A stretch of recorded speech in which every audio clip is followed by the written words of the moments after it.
I got adopted when I was 4 years old. I got taken away from my mom. She was a drug abuser. She drank a lot. She slept around with a lot of men, and she used my sister and I for drug money. She had men abuse us all the time, and I don't know my dad. My grandparents took me in. I started to call them mom and dad at a young age because that's kind of what I knew them by, and that just kind of stuck there. I never went to church. I didn't have a godly family before. We moved around a lot, and we settled down in Missouri for a while. I was about 5 years old when we went to a small church in Missouri. I never understood it because no one took the time to explain to me what God really meant, what He actually did for us, and I wish they would have, because I felt like that could have helped me through what I was going through. We kept moving around because my dad started getting new jobs and we just couldn't find a place. We always were there for a short period of time. I never really had friends because I knew I wasn't going to be there for long. We finally settled in a small town, and I went to school there for a while, and I still had no acceptance from anyone, and everyone would always laugh at me because I didn't have the cleanest clothes as them, and I wasn't always the prettiest like all the other girls, and I wasn't cool like them, and they started bullying me, and I would talk about it at home, but it would get worse because throughout my life, my mom always told me that I was going to grow up to be like my mom, and she always told me that I was worthless and that, I needed to become smarter and I needed to work harder in life, and if I didn't work harder, then I'd get held back and everyone would just give up on me eventually. And I started to believe that, and I went through life not really trying my best because I figured that no one really cared. I didn't do my best in sports, and I wanted to give up on life, and I started counseling. With my counseling, I got diagnosed with depression. I started self-harming, and I started partying, I started smoking and doing drugs, and I had suicidal thoughts, and I had 2 suicide attempts. I tried to hang myself in my room, and I tried to kill myself with a handgun. My depression got worse because no one took the time to actually help me and see the pain that I was going through. They always made it worse because though I was going through the pain and I just kept stuffing all my feelings inside, I couldn't tell anyone to stop. I just had no power. I was speechless all the time because my emotions just weren't there. I just had no emotions. I began to build a wall inside, and I didn't let my counselor in. I was always dishonest with her because I didn't want the help. I didn't want the judgment because that's what I thought was going to come if I was honest. At the age of 14, I went to an institute. I was there for a year, and I wasn't completely honest there either. I just started being dishonest with myself. I wanted to really get out of there because I was always kept up inside, and I remember being made fun of because I was this little girl who was short, but I always had bigger thighs than all the other young girls, and I was bigger, and that also took a big toll on me. I started self-harming more because I thought that, the reason I could self-harm was because it was pain I had control over. It was pain that I could grab onto, and no one could control it except me. I got out of the institute after a year, and that didn't help. I kept being bullied. I kept not having faith in anything, and I started getting abused at home. I would always get hit if I did something wrong. I always took food. I would hide food in my room, and I would take food from the place I worked. I would steal things. I was called fat a lot, and I would always eat like a bag of chips, and I would hide the wrappers because I knew that if my parents found out, then I would either get beat or I would get yelled at, and I started to think that, maybe life is better off without me. Maybe there's no purpose. And that Thanksgiving, I got molested by my dad's friend. He came into my room and he pushed me down on my bed, and he did some bad things to me. And I remember my mom was in the next room, and she was drunk and she was passed out in her room, and my dad wasn't there, and I remember grabbing her phone and I remember running away, and I started crying because I always asked myself, why me? Why is this happening to me? And my parents soon found out because my aunt took me home and told my mom what had happened, because I ran away to her house. And I didn't believe that my mom would trust what I was going to say to her. I knew she wasn't going to believe me about what had happened, but I knew what was wrong, and I knew what had happened was wrong. I started to drink. I started to sleep around. I had an encounter with a guy at a party, and I felt terrible.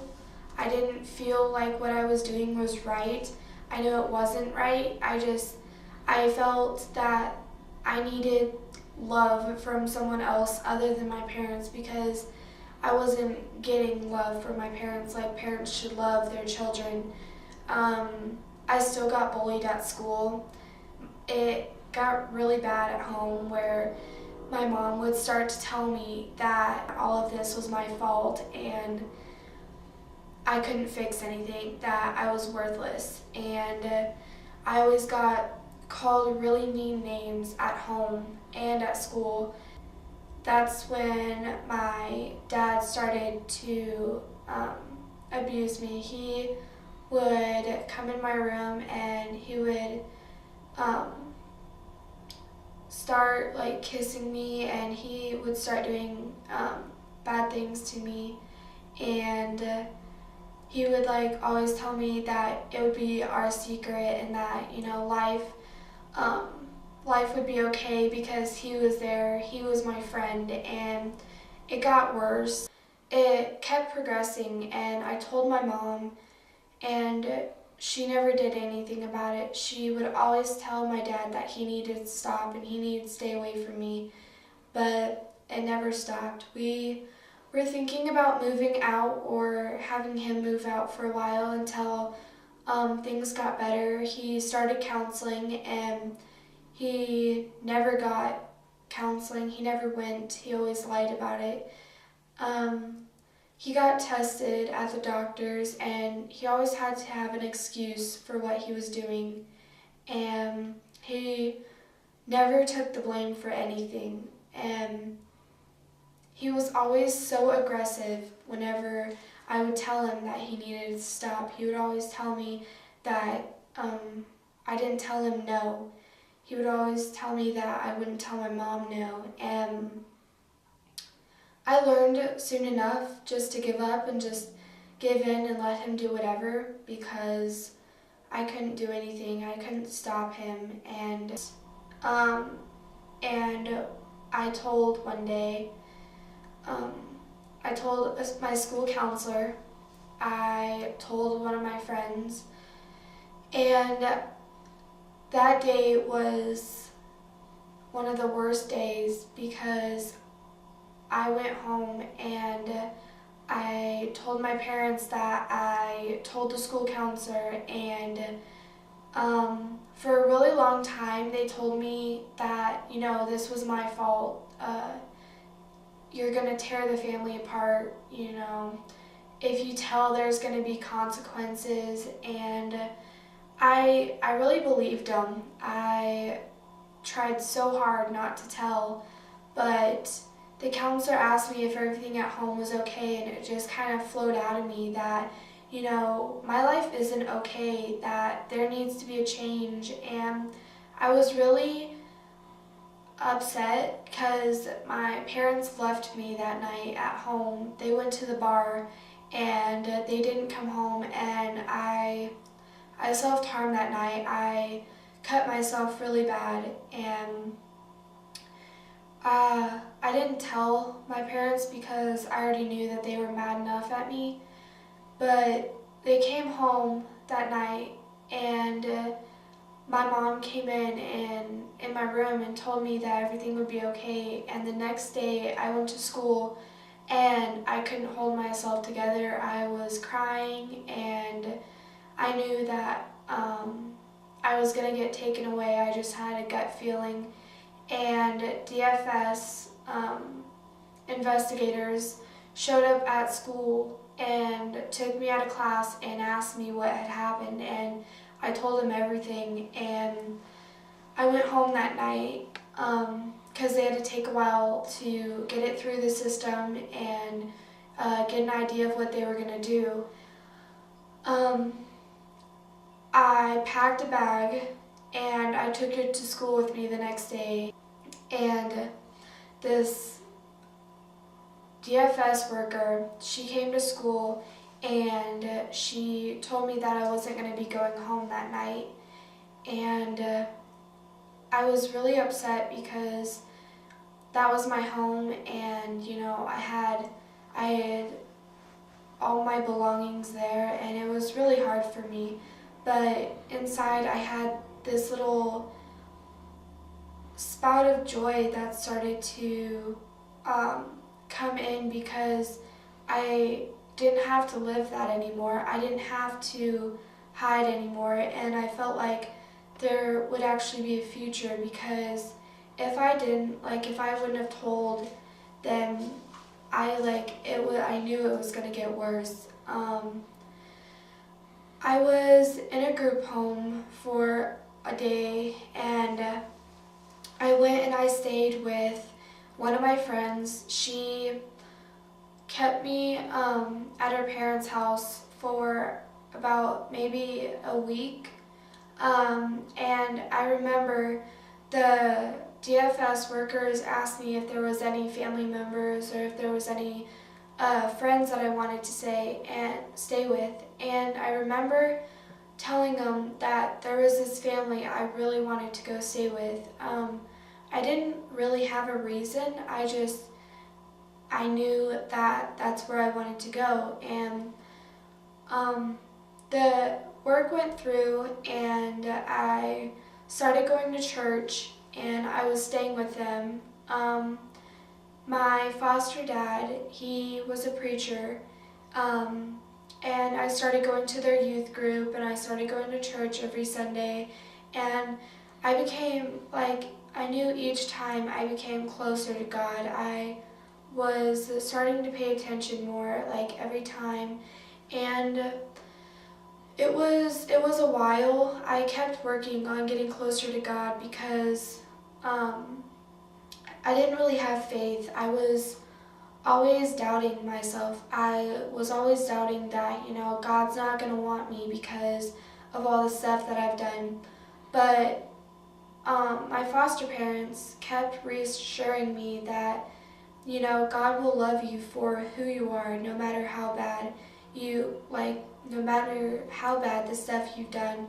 Um, they were really kind to me. It was a kindness that I never got. It was love. It was what I felt was love. I felt like they were my family. It was June 7th, I got adopted by my foster family, and that was the most happiest day of my life because I love my new family. I love them so much because I know that if there's a problem, if I'm having a problem at school or if I'm having a problem in my life in general, that I can look to them because my life now is very godly. I started going to church for a while, and I went to YEC, which is called Youth Evangelism Conference, and I started feeling really close to God. I felt like He was talking to me. I felt like there was a part in my heart that was starting to feel really touched by Him because He was giving me hope and He was giving me reassurance that my life was going to be okay. And I accepted Christ into my heart April 9th, and it was a very emotional time for me, but I felt joy. It wasn't a bad emotion, it was happiness. It was something I never felt in a long time. I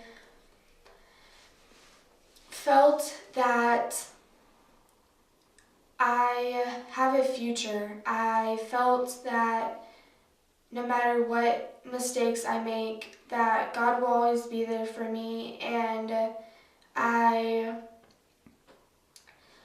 started looking more into God. I started seeing what God could really do for me, and I have better friends now. I have a friend who actually goes to church with me, and she's one of the best influences on my life. I pray all the time whenever I have a problem. I know that I mess up because everyone messes up. Nobody's life is perfect, but I know that God will help me with it, and I know that my parents will also help me. Just having a godly family and having godly siblings also helps because you're not going to get a cheap answer. You're going to get a full answer, and you're going to sit down and you're going to talk about it. And I just got reassured that my life is going to change for the better and not for the worse, and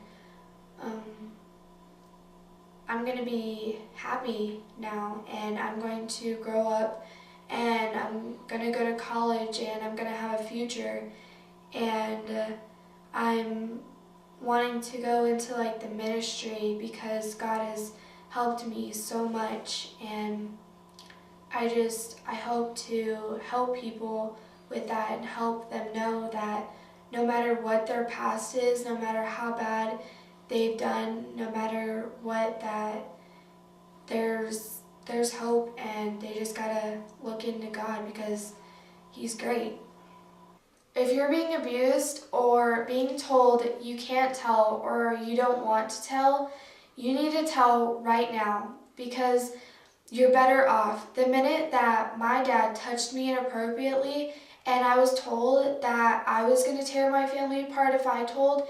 It was his fault because he's the adult, and it's not acceptable. You shouldn't put up with it. My name is Kendra, and I am new.